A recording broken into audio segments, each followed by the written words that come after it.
So, and the station as we speak as well at the end of James there. So let's bring it downtown. Let's bring it downtown, sure. That's where everybody is now. When you started your first term, downtown was turning a corner. Sure. We were just starting to see some developments. Now, hard to keep downtown, it is hard to keep up. So on my way back from a breakfast meeting, I thought, okay, I'm going to come back through downtown. And the places where there's already redevelopment going on, and the places where there are signs up saying future development, things that have been announced, from the Connaught starting their work to the Lister restaurant, which sounds like a whole bunch of people want to get into that building, and to the fact that we saw a story about something I had emailed you about a year ago. Who's interested? Who owns the corner of Houston and King?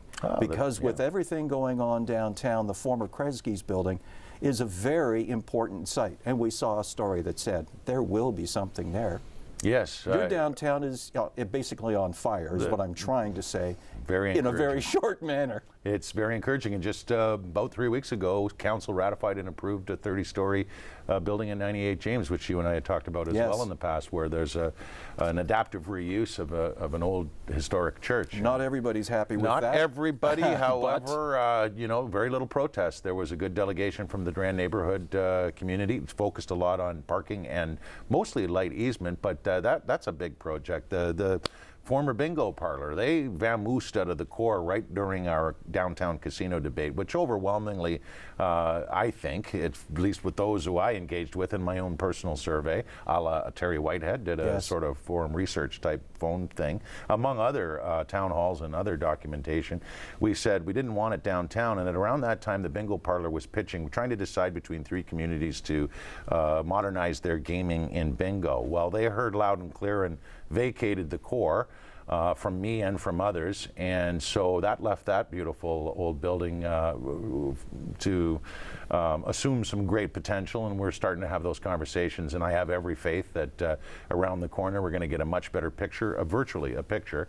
Certainly over the Christmas holidays, this is a big one that everyone's been asking me about for the last 4 years. When are they going to get the site plan for the 5 phases of development at the Royal Connaught? Well, that happened over the holidays, just prior to the start of the new year, and very, very encouraging. In fact, the construction has begun on phase 1 of the 5-phase development. Mr. Spilacci, Mr. Valerie, very reputable local builders, very, very much investing in the downtown core. And then Vancore on the other side is just received his final incentive package, I'm sure, because it's the 5th building that he's granted incentives to in his major project as we look at Bay through Caroline. So lots happening, and a lot of great little projects in between, from Empire Times to Soon Acclamation and many other projects. So I'm quite pleased to have the opportunity to keep my schedule busy. Yeah, Vine and James. Yeah, it's great. But Jack Tivoli Hume's condos. office building booked and looks fabulous. And in fact, I've said with the Jack Hume building, and talk about maintaining the integrity of that street, for that 3-story curved at the corner office building, also has some commercial availability at the bottom. Well, they got a wonderful opportunity for a large-scale restaurant. We're lining up 14, 15 people to get into the Lister for a turnkey, and that report should be coming in a couple of weeks to council.